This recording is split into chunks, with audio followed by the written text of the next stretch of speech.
کی ممبر بنی گردن اولیاء، جس کی ممبر بنی گردن اولیاء، اس قدم کی کرامت پہ لاکھوں سلام۔ غوث اعظم امام التقا والنقا، جلوہ شان قدرت پہ لاکھوں سلام۔ حمد و صلات کے بعد تمام سامعین و حاضرین، السلام علیکم ورحمۃ اللہ وبرکاتہ۔ الحمدللہ محبوب سبحانی حضرت شیخ عبدالقادر جیلانی شہباز لامکانی رحمۃ اللہ تعالی علیہ ونور اللہ مرقدہ کی نسبت سے پوری دنیا میں محفل 11ویں شریف کا اہتمام بڑے پرتباک انداز میں ہوتا ہے، اور الحمدللہ آپ نے دیکھا کہ اس بابرکت محفل کی رونقیں الگ تھی اور الگ ہیں کہ جس طرح قرآن پاک کی تلاوت سے دل محظوظ ہوا، نعت شریف کے سننے سے دل باغ باغ ہوا، یہ ساری نسبتیں حضرت شیخ عبدالقادر جیلانی رضی اللہ تعالی عنہ کے مقام اور مرتبے کو واضح کر رہی ہیں کہ کچھ چیزیں نسبت سے الگ ہی رحمتیں اور برکتیں جو ہیں ان کی وجہ سے برس رہی ہوتی ہیں، کہ اگر اس محفل پاک میں آنا نہ ہوتا تو شاید کہیں بیٹھ کر باتیں کر کے وقت گزارتے، یا کسی کام کاج میں وقت گزر جاتا، یا ہو سکتا ہے کہ کسی موبائل کے چلاتے ہوئے یا ٹی وی کے دیکھتے ہوئے وقت گزر جاتا۔ لیکن یہ فقط اللہ تبارک و تعالی کی طرف سے ہم سب پر کرم ہے، اور حضور غوث پاک رضی اللہ تعالی عنہ کی شفقت اور مہربانی ہے کہ آج ہم سب کو اس بابرکت محفل میں اللہ نے داخل فرما دیا، ادھر ہمیں مقرر فرما دیا، اور ہم اللہ اور اس کے رسول کے فرمان کو سن رہے۔ سامعین محترم، حضور سیدی غوث پاک رضی اللہ تعالی عنہ آپ کی ذات والا صفات ہر اعتبار سے جامع، ہر اعتبار سے بلند و بالا ہے۔ آپ کے بارے میں ہم کیا کہیں کہ خود سیدی غوث پاک رضی اللہ تعالی عنہ نے یہ بات ارشاد فرمائی، قدمی ہذہ علی رقبۃ کل ولی اللہ، کہ میرا یہ قدم تمام اولیاء کی گردنوں پر ہے۔ اس سے مراد کہ جتنے بھی اس راہ کے راہی ہیں، سالک ہیں، کتب ہیں، ابدال ہیں، یہ سب کے سب حضور سیدی غوث پاک رضی اللہ تعالیٰ عنہ کے ماتحت ہیں، اور اللہ تبارک و تعالیٰ نے آپ کو ان تمام بزرگوں کا سربراہ مقرر فرمایا ہے۔ حضور سیدی غوث پاک رضی اللہ تعالیٰ عنہ اپنی ذات کے اندر علم، فضل، عمل، کرامات، اس قدر مناقب کے حامل ہیں کہ تمام مشائخ کے اندر آپ کا کوئی ہمسر اور ہم پلہ نہیں ہے۔ آپ فرماتے ہیں، لِكُلِّ وَلِيٍّ لَهُ قَدَمٌ وَإِنِّي عَلَىٰ قَدَمِ النَّبِيِّ بَدْرِ الْكَمَالِ، ہر ولی کسی نہ کسی نبی کے قدم پر قدم رکھ کر چلا، کہ ہر نبی کو کچھ نہ کچھ معجزات، ایسی باتیں عطا فرمائی گئیں جو ان کے امتیازات میں شامل ہوئیں۔ کسی کو ایک معجزہ ملا، کسی کو دو، کسی کو کئی ایک ملے، اور ہمارے نبی رسول کریم صلی اللہ علیہ وسلم وہ نبی ہیں کہ جن کی ذات کو اللہ نے معجزہ بنا کر بھیجا۔ آپ کے معجزات شریف اس قدر ہیں کہ احاطے سے باہر ہیں، اور آپ فرماتے ہیں ہر ولی کسی نہ کسی کے قدم پر قدم رکھ کے چلتا ہے، اس کے نقش قدم کا پیرو ہے، اور فرمایا انی علی قدم النبی بدر الکمال، میں جس کے قدم پہ قدم رکھ کر چلتا ہوں، جن کے نقش قدم کی اتباع کرتا ہوں، وہ بدر الکمال ہیں، وہ 14ویں کے با کمال چاند ہیں، وہ رسول کریم صلی اللہ تعالی علیہ وسلم۔ نبی رحمت صلی اللہ علیہ وسلم کی ذات عالی وہ ہے کہ جتنے بھی معجزات، فضائل اور مناقب اللہ نے آپ سے پچھلے نبیوں کو عطا فرمائے تھے، اکیلی آپ کی ذات کے اندر اللہ نے وہ سارے معجزات شامل فرما دیے، اور کچھ ایسے بھی عطا فرمائے کہ آپ سے پہلے کسی کو بھی نہ دیے گئے۔ اس میں سے ایک معجزہ کہ اللہ تبارک و تعالی کا بلا حجاب دیدار اللہ نے معراج کی رات آپ کو عطا فرمایا۔ آپ نے فرمایا کہ مجھ سے پہلے کسی بھی نبی کو، کسی بھی امت کو یہ فضیلت نہ ملی کہ اس کے لیے زمین کو پاک کرنے والا مقرر کر دیا۔ اللہ نے مجھے پچھلی امتوں پر، نبیوں پر یہ فضیلت عطا فرمائی کہ ہمارے لیے پانی کے علاوہ مٹی کو بھی پاک کرنے کا آلہ بنا دیا گیا، تیمم۔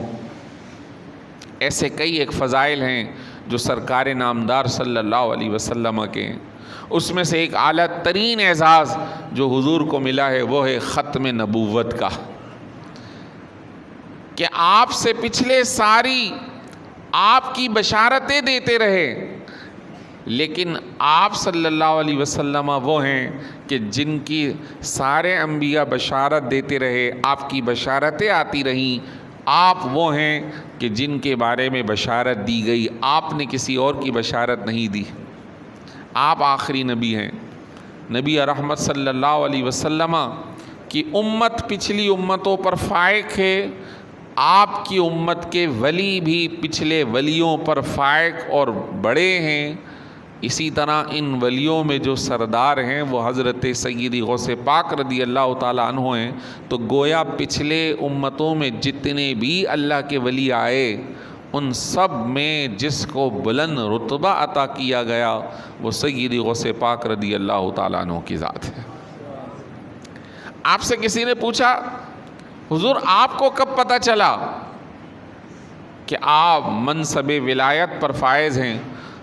فرمایا کہ میں بہت چھوٹا تھا اور درس گاہ پڑھنے جایا کرتا تھا، تو جب میں اپنے گھر سے درس گاہ کی طرف جاتا تو کچھ رجال الغیب، لوگوں کو نظر نہیں آتے تھے، مجھے نظر آتے تھے، کچھ رجال الغیب پوشیدہ افراد میرے دائیں بائیں چلا کرتے تھے، اور جب میں درس گاہ میں پہنچتا تو وہ صدا لگاتے تھے ہٹ جاؤ اللہ کا ولی آ رہا ہے، جگہ دے دو اللہ کا ولی آ رہا ہے۔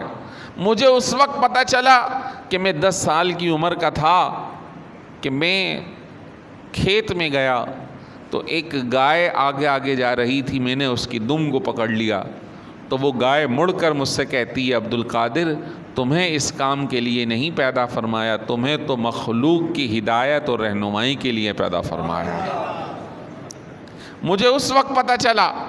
سامعین محترم، سیدی غوث پاک رضی اللہ تعالیٰ عنہ پیدائشی ولی ہیں، آپ مادرزاد ولی ہیں۔ دنیا میں جب تشریف لائے تو ولایت اسی وقت سے جاری ہو گئی۔ فرمایا آپ کی پیدائش رمضان المبارک میں ہوئی تھی۔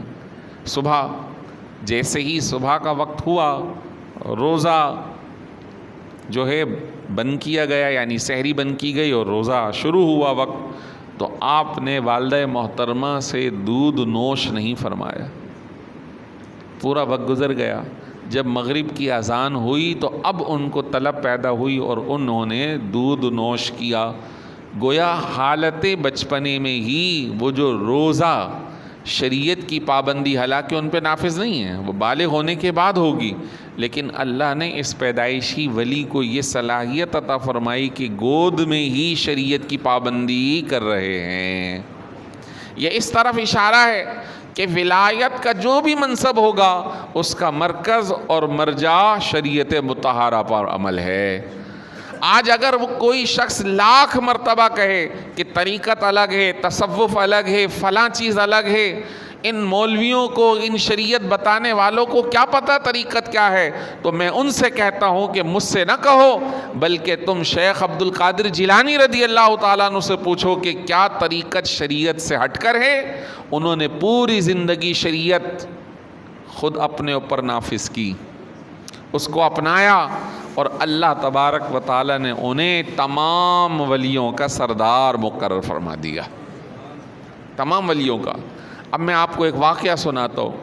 حضور سیدی غوث پاک رضی اللہ تعالیٰ عنہ اس وقت جب آپ طریقت کے سلسلے میں اپنی منازل طے کر رہے تھے، اس دوران آپ بغداد کے مضافاتی علاقوں کے اندر دور دراز جنگلاتی کیفیت میں تشریف لے گئے، وہاں اللہ کا ذکر کرنے میں مصروف رہے۔ ایک دن گزرا، کچھ کھایا پیا نہیں، 2 دن گزرے، کچھ کھایا پیا نہیں، نقاہت طاری ہوئی، تو اب پانی کی طلب ہوئی۔ اسی کیفیت میں تھے کہ اچانک رات کا اندھیرا جو تھا وہ چھٹنا شروع ہو جاتا ہے، کچھ روشنی سی ظاہر ہوتی ہے، اور ایک ابر، بادل کا ٹکڑا آ جاتا ہے، اور اس بادل کے ٹکڑے میں سے بارش کے کچھ قطرات ٹپکنے لگتے ہیں۔ حضرت شیخ دیکھ رہے ہیں اس کیفیت کو، اس ٹکڑے میں سے آواز آتی ہے، آپ سبحان اللہ نہیں کہیے گا، بات سمجھنے کی ہے۔ کہا یا عبد القادر قد احللت لک المحرمات، عبد القادر تم اس راہ سلوک میں چل چل کے اس مقام کو پہنچ گئے ہو کہ اب تمہارے لیے حرام بھی حلال ہو گیا۔ آپ نے جب یہ بات سنی تو آپ نے فوراً پڑھا اعوذ باللہ من الشیطان الرجیم، میں اللہ کی پناہ مانگتا ہوں شیطان مردود سے۔ حرام حلال ہو گیا؟ حرام تو اللہ نے اپنے نبیوں کے لیے حلال نہیں کیا، میرے لیے کیسے حلال ہو گیا؟ آج ان لوگوں کو سمجھنا چاہیے جو حضرت شیخ کا نام لیں یا کسی بزرگ کا نام لیں اور وہ حرام کاموں میں مبتلا ہیں اور اس کو کہتے ہیں یہ تصوف ہے، یہ طریقت ہے، یہ وہ بات ہے جس کو کوئی اور نہیں جانتا۔ حضرت شیخ سید الاولیاء فرما رہے ہیں اعوذ باللہ من الشیطان الرجیم، یہ کیسی بات ہو گئی کہ حرام میرے لیے حلال ہو گیا؟ جیسے ہی آپ نے اعوذ باللہ پڑھی تو وہ جو روشنی تھی وہ اندھیرے میں کنورٹ ہو گئی، تبدیل ہو گئی، وہ جو ابر تھا، وہ جو بدلی تھی، وہ فرار ہونے لگی، اور اس میں سے آواز آتی ہے عبد القادر میں ابلیس ہوں اور تمہیں تمہارے علم نے بچا لیا۔ آپ نے پھر پڑھا اعوذ باللہ من الشیطان الرجیم، مجھے میرے علم نے نہیں بلکہ میرے رب کے فضل نے بچا لیا۔ وہ جو نفس کا حملہ تھا وہ اس نے بھرپور کیا۔ پھر جاتے ہوئے کہتا ہے عبد القادر یہ جو دوسری بات تھی، اس بات سے میں 70 ولیوں کو بہکا چکا ہوں۔ واقعی کوئی شخص اپنے علم سے نہیں بچتا، فقط اللہ کے فضل سے بچ جاتا ہے۔ سامعین محترم، بہت اہم بات ہے، بہت اہم نقطہ ہے۔ شریعت مطہرہ ہی اللہ کی رضامندی کا ذریعہ ہے۔ حضرت شیخ عبد القادر جیلانی رضی اللہ تعالیٰ عنہ فرماتے ہیں، خود فرماتے ہیں، فرمایا درست العلم صرت قطباً، یہ قصیدہ غوثیہ کے ان کے اپنے کلمات ہیں کہ میں علم دین حاصل کرتا رہا حتیٰ کہ اللہ نے مجھے قطب کا مرتبہ عطا فرما دیا۔ یہ ولایت کے درجات ہیں، قطب، ابدال، غوث اعظم۔ حضرت شیخ رحمۃ اللہ تعالی علیہ، آپ کے بہت سارے ایسے واقعات ہیں جن کو کرامات کہا جاتا ہے، لیکن کرامات صرف ایک حصہ ہے۔ اصل ولی کرامات جو دکھائے وہ ولی ہو ایسا نہیں ہے، بلکہ جو ولی ہوگا کرامت اس کی شخصیت کا ایک حصہ ہوگا، اس کی ذات میں اس کرامت کے علاوہ بہت کچھ اللہ تعالیٰ عطا فرماتا ہے۔ سب سے اہم حصہ کسی بھی مرشد کے لیے سید اعلیٰ حضرت نے فرمایا کہ 4 شرائط ہیں اس کے لیے۔ نمبر 1 کہ جس کو اپنا رہبر مقرر کر رہے ہو وہ مسلمان ہونا چاہیے، 1۔ نمبر 2 صحیح العقیدہ ہونا چاہیے۔ نمبر 3 وہ صاحب علم ہونا چاہیے کہ وہ اپنے مسائل اپنی معلومات سے درست انداز میں نکال کر خود بھی غلطیوں سے بچے اور اپنے ماتحت لوگوں کو بھی بچا سکے۔ اور چوتھی بات فرمایا کہ اس کا سلسلہ جڑا ہوا ہو، متصل ہو۔ اب آپ 4 چیزوں کو سامنے رکھیں تو ہمیں مسلمان تو نظر آتے ہیں، صحیح العقیدہ بھی مسلمان نظر آتے ہیں، لیکن علم کے اعتبار سے خالی لوگ نظر آتے ہیں، اور بعض اوقات ان کا سلسلہ جڑا ہوا ہی نہیں ہے، شیخ نے انہیں خلافت دی ہی نہیں ہے، از خود وہ خلیفہ بنے ہوئے، از خود وہ دوسروں کے مرشد بننا چاہتے ہیں۔ سامعین محترم، حضرت شیخ رحمۃ اللہ تعالیٰ علیہ نہ صرف طالب علم رہے، نہ صرف استاد رہے، بلکہ اپنی آل اولاد کو نصیحتیں کیں، اپنی آل اولاد کو علماء کی تربیت کے لیے بھیجا۔ آپ کے دور کے آپ کے مرید بھی ہیں اور حنبلی مسلک کے ایک بہت بڑے پائے کے عالم ہیں، عبد الغنی مقدسی حنبلی رحمۃ اللہ تعالیٰ علیہ۔ ان کا حوالہ اعلیٰ حضرت سیدی آپ اپنے فتاوی رضویہ میں بہت ہی اہتمام سے کرتے ہیں۔ یہ حضرت شیخ کے خلیفہ ہیں، نائب ہیں۔ حضرت مقدسی حنبلی فرماتے ہیں کہ ہم حضرت والا کے پاس پڑھنے گئے تھے، ہم نے 1 سال تک حضور سیدی غوث پاک رضی اللہ تعالیٰ عنہ سے علم سیکھا ہے، اور ہماری حالت یہ تھی کہ حضرت شیخ کے گھر سے کھانا پک کر ہمارے لیے خدمت کے طور پہ آیا کرتا تھا، اور آپ نے اپنے بیٹے یحییٰ بن عبد القادر کو ہماری خدمت کے لیے مقرر کیا ہوا تھا کہ یہ دور دراز سے طلباء علماء پڑھنے آئے ہوئے ہیں، ان کی خدمت کرو۔ تو آپ کے صاحبزادے ہمارے دروازے پر، دروازے کے باہر ہماری جگہ پر صفائی کیا کرتے تھے کہ والد محترم نے خدمت کے لیے کہہ رکھا ہے۔ اللہ اکبر، اللہ اکبر۔ یہی تو وہ جملہ ہے کہ مخدوم القوم خادمہم، اگر قوم کا مخدوم بننا ہے تو پہلے خادم ہونا پڑے گا، ان کی خدمت کرنی پڑے گی، اپنے سامنے سے اپنی ذات سے انانیت کو فنا کرنا پڑے گا۔ آج ہم دیکھتے ہیں بہت سارے لوگ اس فیلڈ کے اندر اپنے آپ کو بہت بڑا ظاہر کرتے ہیں، لیکن اخلاقیات نام کی چیز نظر نہیں آتی۔ کیا رسول کریم صلی اللہ علیہ وسلم کا یہ فرمان ہر مسلمان کے لیے نہیں کہ کسی بھائی سے جب ملو تو مسکرا کر مل لو؟ اس کو مسکرا کر مل لینا بھی کار ثواب ہے۔ سامعین محترم، حضرت والا جہاں خود پڑھے ہیں، جہاں خود پڑھایا ہے، وہ بغداد کا ایک عظیم الشان مدرسہ تھا، جامعہ نظامیہ، جہاں آپ نے خود پڑھا، حفظ قرآن کیا، عالم بنے، اور اس کے ساتھ ساتھ علم دین کو پھیلانے والے بن گئے۔ ایک روز نبی رحمت صلی اللہ علیہ وسلم کا دیدار نصیب ہوتا ہے، اور ارشاد فرمایا جاتا ہے، عبد القادر تم وعظ کیوں نہیں کرتے، لوگوں کو نصیحت کیوں نہیں کرتے؟ حضرت شیخ نے عرض کی بارگاہ رسالت میں، یا رسول اللہ صلی اللہ علیہ وسلم، میں گیلان کا رہائشی ہوں، ہماری زبان عربی نہیں ہے، جبکہ بغداد اس علاقے کے اندر سارے عربی لوگ بیٹھے ہیں، بہت ماہر فن لوگ بیٹھے ہیں، تو ہو سکتا ہے کہ بات کرنے میں وہ بات یا وہ مزہ نہ آئے، وہ شستگی نہ آئے، لوگ اس علمی معاملے میں کمترین کا احساس کریں۔ نبی رحمت صلی اللہ علیہ وسلم نے ارشاد فرمایا تو عبد القادر آپ اپنا منہ کھولیں۔ انہوں نے منہ کھولا، خواب کے اندر ہی نبی رحمت صلی اللہ علیہ وسلم اپنا لعاب دہن ان کے منہ میں ڈالتے ہیں، وہ فیض انہیں عطا فرماتے ہیں۔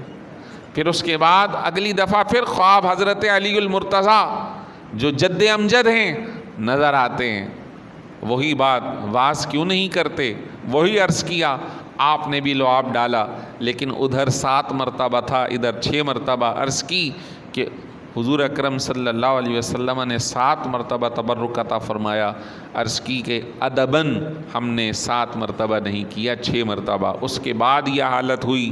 حضرت شیخ عبد القادر جیلانی رضی اللہ تعالیٰ عنہ فرماتے ہیں کہ اب واز کی کیفیت یہ ہے کہ اس کا اس قدر غلبہ ہے کہ اگر میں مخلوق الہی کو نصیحت کرنا چھوڑ دوں تو احساس یہ ہوتا ہے کہ میرا گلا دبا دیا جائے گا، اور پھر جب آپ نصیحت کرنے اپنے مدرسے کے اندر بیٹھے تو پھر لوگ دور دراز سے آپ کی باتوں کو سننے آ گئے، اس قدر کثرت سے آنے لگے کہ ادارے کی جگہ کم پڑ گئی، تو آپ نے کھلے میدان کے اندر وعظ کی مجلس کو بپا کیا۔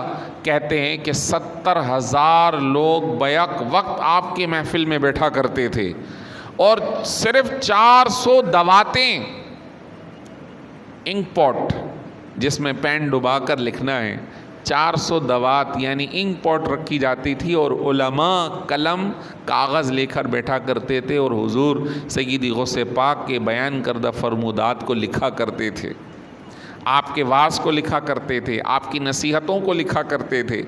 اور یہی وجہ ہے کہ جس کثرت سے آپ کے مواعظ، آپ کے بیانات، آپ کی بیان کردہ تفسیر ہمیں کتابوں میں ملتی ہے، اتنی دوسرے بزرگوں کی نہیں ملتی۔ آپ کے نام سے کئی ایک کتابیں آپ کی سیرت کی، آپ کے مواعظ کی، آپ کی نصیحتوں کی، آپ کی تفسیر کی الحمدللہ عربی زبان میں موجود ہیں، اس کے تراجم فارسی میں بھی ہیں، اردو میں بھی ہیں۔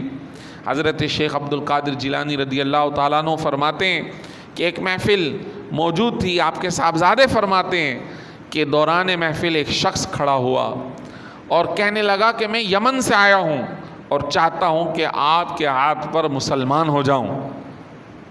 آپ نے اسے کلمہ پڑھایا، وہ مسلمان ہو گیا۔ اس کے بعد کہنے لگا کہ میں یمن کا رہائشی ہوں اور مذہباً عیسائی تھا، اور نہ صرف عیسائی بلکہ میں ایک مذہبی آدمی ہوں، پادری۔ میرے دل میں یہ خیال پیدا ہوا کہ میں مسلمان ہو جاؤں، تو اسی اثنا کے اندر میں خواب دیکھتا ہوں کہ سیدنا عیسیٰ علیہ الصلاۃ والسلام کی زیارت ہوتی ہے، اور مجھے کہا جاتا ہے، اس کا نام تھا سنان، اے سنان اگر تمہیں مسلمان ہونا ہے تو تم بغداد چلے جاؤ، کہ اس وقت روئے زمین پر عبد القادر جیلانی سے زیادہ کوئی فضیلت والا موجود نہیں ہے۔ یہ حضرت عیسیٰ علیہ السلام نے اپنے اس ماننے والے کو یہ پیغام دیا کہ اگر تمہیں مسلمان ہونا ہے تو شیخ عبد القادر جیلانی رضی اللہ تعالیٰ عنہ کے دست حق پرس پہ جا کر اسلام کو قبول کرو۔ اندازہ کیجئے حضرت شیخ عبد القادر جیلانی رضی اللہ تعالیٰ عنہ، آپ کے کرامات اور فضائل تو ایک عوامی سطح کے ہیں، ایک علماء کی سطح کے۔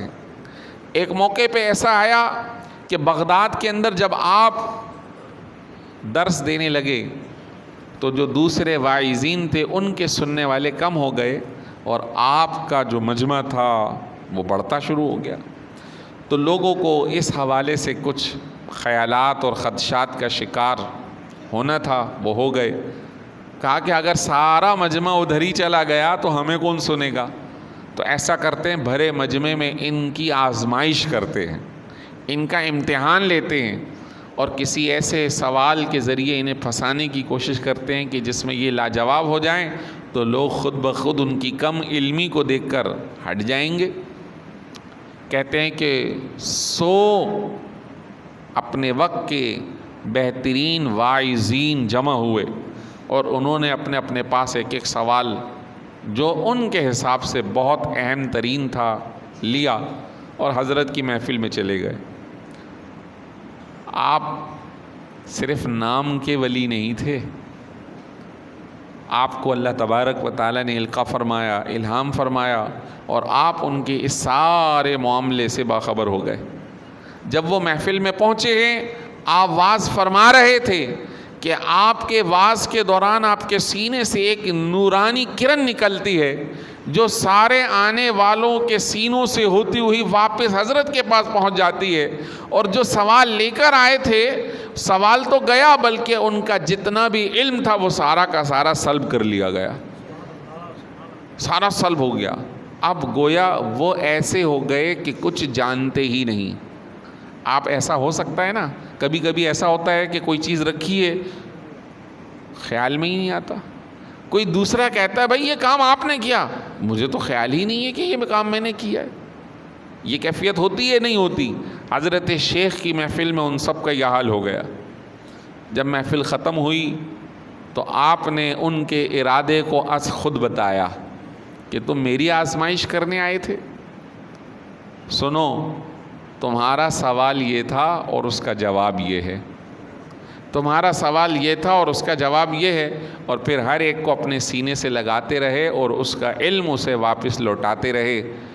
اس وقت کے واعظین اور علماء بھی حضرت شیخ کے سامنے ماتحت رہ گئے اور اللہ نے آپ کو وہ مقام عطا فرمایا۔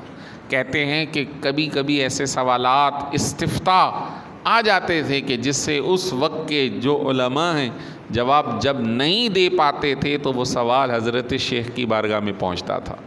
چنانچہ ایک سوال بڑا مشہور ہے کہ کسی نے یہ قسم کھا لی کہ اگر میں کوئی ایسی عبادت خدا کی نہ کروں کہ جو میں کر رہا ہوں اور کوئی اور دنیا میں نہ کر رہا ہو، اگر میں نے ایسی عبادت نہ کی تو بیوی کو 3 طلاق۔ اب بظاہر یہ بڑا سوال مشکل ترین ہے کہ بھائی اگر وہ تسبیح پڑھے گا تو کوئی نہ کوئی، تو تلاوت کرے گا تو کوئی نہ کوئی، نماز پڑھے گا تو کوئی نہ کوئی، تو سب جگہ پوچھا گیا کہ بھائی تیری اس طلاق سے بچنے کا کوئی راستہ نظر نہیں آتا، یہ ہو گئی۔ بالآخر وہ مسئلہ گھومتے پھرتے حضرت شیخ کی بارگاہ میں پہنچا۔ آپ نے فرمایا نہیں ہوئی۔ عرض کی حضور پھر حل بتائیے۔ فرمایا جاؤ اور مطاف کعبہ کو خالی کرا لو۔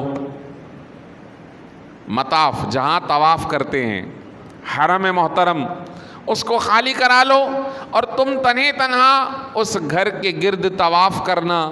یہ وہ عبادت ہوگی کہ جب تم کر رہے ہوگے تو دنیا میں کہیں اور نہیں ہو رہی ہوگی۔ اس طرح تم نے وہ عبادت کر لی اور اس طرح تمہاری بیوی کا نکاح برقرار رہے گا۔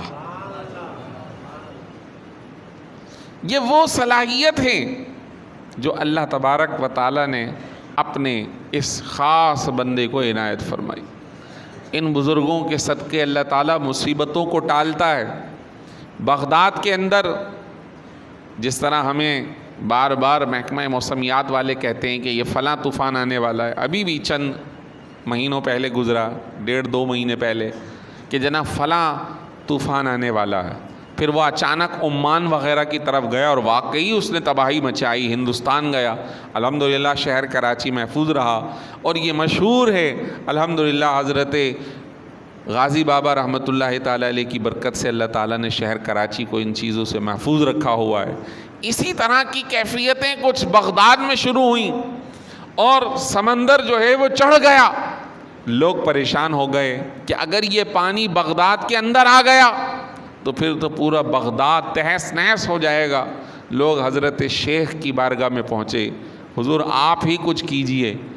آپ نے ان کی بات کو سنا اور ایک عصا لے کر، یہ آپ کے کرامات میں لکھا ہے، ایک عصا لے کر آپ پانی کی طرف چل پڑے اور کچھ دور پانی میں داخل ہو کر اپنے عصا کو زمین میں گاڑ دیا اور فرمایا ہاں ہونا، اے پانی صرف یہاں تک کی اجازت ہے، اس سے آگے جانے کی اجازت نہیں ہے۔ وہ پانی کا زور بہت تھا لیکن حضرت کے اس عصا گاڑنے کی وجہ سے وہ پانی پیچھے ہٹ گیا۔ بغداد کو اللہ نے طوفان سے محفوظ فرما دیا، بغداد کو اللہ نے پانی سے محفوظ فرما لیا۔ تو ڈوبتوں کو بھی بچایا ہے اور ڈوبتوں کو تیرا بھی دیا ہے۔ صحیح ہے جی، بہت سارے لوگوں کو آپ کی حمایت حاصل ہے، لیکن اس کے باوجود آپ کے اخلاق، آپ کا کردار، آپ کا رویہ سنت رسول کا پیکر تھا۔ انتہائی عاجزی، جیسے میں نے عرض کیا، اپنے صاحبزادے کو خدمت کے لیے مقرر کر دیا کہ بیٹے یہ ہمارے مہمان ہیں، ان کی آپ نے خدمت کرنی ہے۔ اور وہ صاحبزادے جھاڑو بھی دے رہے ہیں، صفائی بھی کر رہے ہیں۔ اور علامہ مقدسی حنبلی رحمۃ اللہ تعالیٰ علیہ خود فرماتے ہیں کہ ہمارے ساتھ یہ معاملہ ہوا۔ ایک مرتبہ ایسا ہوا کہ آپ کی جب محفل لگا کرتی تھی تو وہ بہت ہی عالمانہ اور صوفیانہ بھی ہوا کرتی تھی۔ تو بہت سارے، کیونکہ بغداد کا جو علاقہ وہ علمی اور فنی تھا، بہت سارے علوم کی ترویج اس وقت ہو رہی تھی۔ تو ایک علم ہے، علم شعر و شاعری۔ تو ایک ادیب تھے، ادیب، وہ ان کا شعر و شاعری سے بڑا شغف تھا۔ ان کو کسی نے بتایا کہ حضرت کی محفل میں کبھی وہاں بھی حاضر ہوا کرو۔ تو اس خیال سے کہ وہ ایک صوفی بزرگ ہیں، نصیحت کرتے ہوں گے، شعر و شاعری سے ان کو کیا لینا دینا، لیکن پھر بھی انہوں نے کہا کہ چلو دیکھتے ہیں، اور یہ میں دیکھوں گا کہ وہ اپنی محفل میں کتنے شعر پڑھتے ہیں۔ انہوں نے ایک دھاگا لیا اور اپنے جبے کے اندر رکھ کر اور یہ ارادہ کیا کہ میں ایک ایک گٹھان لگاتا رہوں گا، گن تو سکتا نہیں ہوں، بعد میں گنوں گا کہ کتنے شعر پڑھے۔ حضرت والا کی محفل میں شریک رہے، لوگوں پہ وجد طاری تھا، حالات تبدیل ہو رہے تھے، تقویٰ اور طہارت کی بات چل رہی تھی، اور اس دوران آپ کا قرآن سے، حدیث سے، شعر و شاعری سے استدلال چل رہا تھا، صوفیانہ شعر چل رہے تھے۔ جیسے جیسے شعر پڑھتے وہ جبے کے اندر ایک گٹھان لگاتا رہتا۔ کوئی 200-300 اشعار حضرت والا نے اپنی واعظ کی محفل میں پڑھ لیے، اور وہ یہ سمجھ رہا ہے ادیب کہ ان کو نہیں معلوم میں کیا کر رہا ہوں۔ اب جو بات ہوئی ہے وہ سنیے۔ حضرت شیخ اپنی تقریر کے دوران اس کی طرف متوجہ ہوتے ہیں، ادیب میں لوگوں کی گرہ کھول رہا ہوں، تم گرہ لگا رہے ہو۔ بات سمجھ میں آئی ہے کچھ؟ میں لوگوں کا عقدہ کھول رہا ہوں، جو لوگوں کے آنکھوں پہ پردے پڑے ہیں میں ان سے استدلال کر کے وہ کھول رہا ہوں، اور انہیں وہ دکھا رہا ہوں جو جس سے وہ غافل ہیں، وہ آخرت دکھا رہا ہوں، وہ اللہ کی معرفت سکھا رہا ہوں۔ میں لوگوں کا عقدہ کھول رہا ہوں، تم عقدے بند کر رہے ہو، تم گٹانے لگا رہے ہو۔ کہتے ہیں اس کا اتنا اثر ہوا کہ پھر میں نے مسلسل حضرت والا کی محفل کو اپنے ساتھ حرز جاں بنا لیا کہ میں ہر واعظ کی محفل میں حاضر ہوا کرتا تھا، ہر واعظ کی محفل میں حاضر ہوا کرتا تھا۔ سامعین محترم، شعر و شاعری بری نہیں ہے اگر نصیحت کے حوالے سے ہو، کیونکہ شعر حکمت کی بات ہوتی ہے۔ شعر کے مختصر کلمات میں اللہ نے حکمت عطا فرمائی ہے۔ ہاں، اب شعر کہنے والے پر ڈیپینڈ ہے کہ وہ غلط کرتا ہے یا صحیح کرتا ہے، کیونکہ جو غلط شعر کہے گا تو سورہ شعراء پوری اتری ہے 19ویں پارے کے اندر، جس کے اندر ان شاعروں کی مذمت کی گئی ہے جو اللہ اور اس کے رسول سے دور لے جاتے ہیں۔ لیکن اگر شعر میں اللہ اور اس کے رسول کی حمایت ہو رہی ہو، حضور کی تعریفات ہو رہی ہوں، تو پھر اللہ کے رسول نے ایسے شعر پڑھنے والوں کے لیے ممبر لگوا کر ان کی حوصلہ افزائی فرمائی ہے۔ حضور علیہ الصلوۃ والسلام خود شعر سنا بھی کرتے تھے، آپ نے شعر سنے بھی ہیں، لیکن آپ شعر کہتے نہیں تھے، آپ نے کبھی شعر نہیں کہا۔ کبھی آپ کی زبان سے کوئی کلمات حکیمانہ نکل گئے جس کا طرز اور بند شعر جیسا ہو گیا تو ہو گیا، لیکن از خود آپ نے شعر فرمایا نہیں ہے، لیکن سنے ضرور ہیں۔ صحابہ کرام نے حضور کی شان کو مسلسل بیان فرمایا ہے۔ تو اردو ہو، عربی ہو، فارسی ہو، کسی بھی زبان میں اگر حکمت کی بات موجود ہو تو وہ درست ہے، اس کے اندر کوئی قباحت نہیں ہے۔ لیکن یہ بات ضروری ہے کہ جو نعت لکھتا ہو، پڑھتا ہو، اسے ضروری ہے کہ وہ صحیح تعلیم کا حامل ہو، کہ کبھی اپنی کم علمی کی وجہ سے نعتیہ شعر کے اندر کوئی لفظ اضافہ کر دیتا ہے تو ادب کے دائرے سے باہر نکل جاتا ہے، کبھی کم کر دیتا ہے تو بھی ادب کے دائرے سے باہر نکل جاتا ہے۔ یہ جو فن ہے یہ بہت نازک ہے، ہر بندے کو اس میں اپنا قلم ہلانے کی اجازت نہیں ہے۔ حضرت شیخ عبد القادر جیلانی رضی اللہ تعالیٰ عنہ محبوب سبحانی اپنے وقت کے ایسے بزرگ ہیں کہ بڑے بڑے بزرگوں نے ان سے فیض لیا ہے۔ آپ کو معلوم ہے آج سلطان الہند کہا جاتا ہے، بتائیے یہ لقب ان کو کس نے دیا؟ حضرت شیخ عبد القادر جیلانی رضی اللہ تعالیٰ عنہ نے۔ کیسے کہ انہیں سلطان الہند بنایا گیا ان کے ادب کرنے کی وجہ سے۔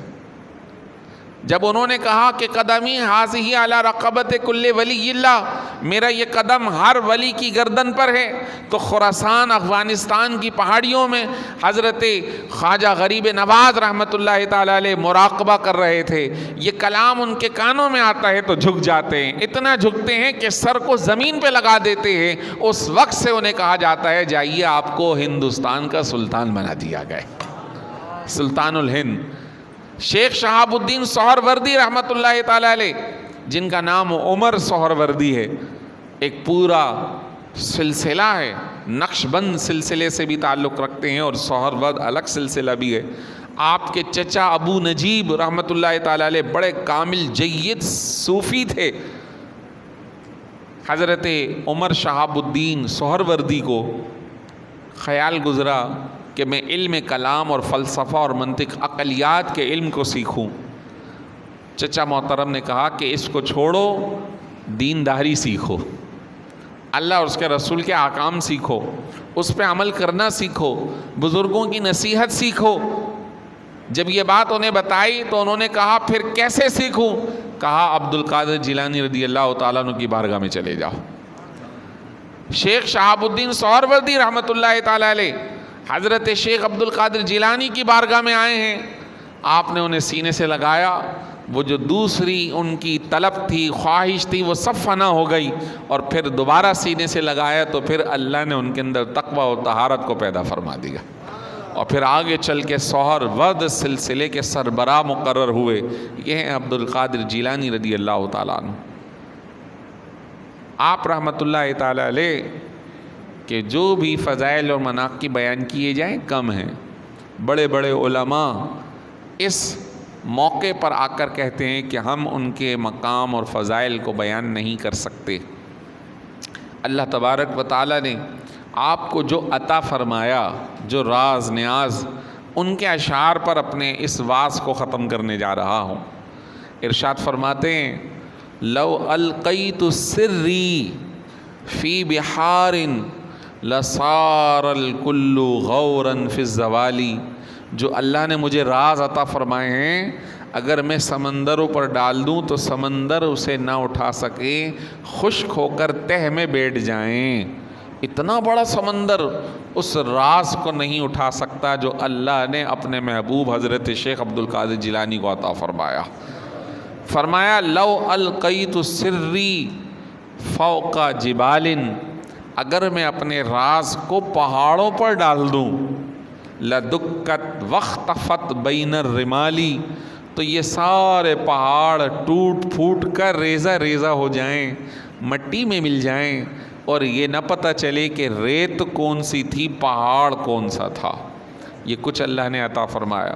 فرمایا لو القیت سری فوق میت، اگر میں کسی مرحوم پر یہ راز دے دوں، لقامہ بقدرت المولا تعالی، تو وہ مرحوم بھی اس کی شدت سے مرا ہوا بھی اٹھ کر کھڑا ہو جائے، مرا ہوا بھی اٹھ کر کھڑا ہو جائے۔ یہ وہ راز ہیں جو اللہ نے اپنے اس نیک بندے کو عطا فرمائے۔ وہ ہوا میں بھی اڑتا نظر آتا ہے، وہ پانی پہ بھی چلتا نظر آتا ہے، وہ دور سے بھی سنتا نظر آتا ہے۔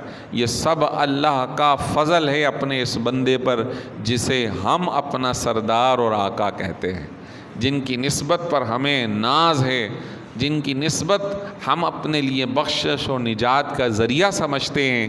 حضرت شیخ عبد القادر جیلانی رضی اللہ تعالیٰ عنہ نے فرمایا کہ جو میرا مرید یا میرے مرید میں سے کسی کا مرید ہو، اللہ نے مجھ سے یہ وعدہ فرمایا ہے کہ میں اسے بخش دوں گا، اسے بغیر توبہ کے موت نہیں دوں گا۔ تو اپنے آپ کو حضرت شیخ کے سلسلے سے وابستہ فرما لیجئے۔ اللہ تبارک و تعالی ہم سب کا حامی و ناصر ہو۔ وآخر دعوانا ان الحمد للہ رب العالمین۔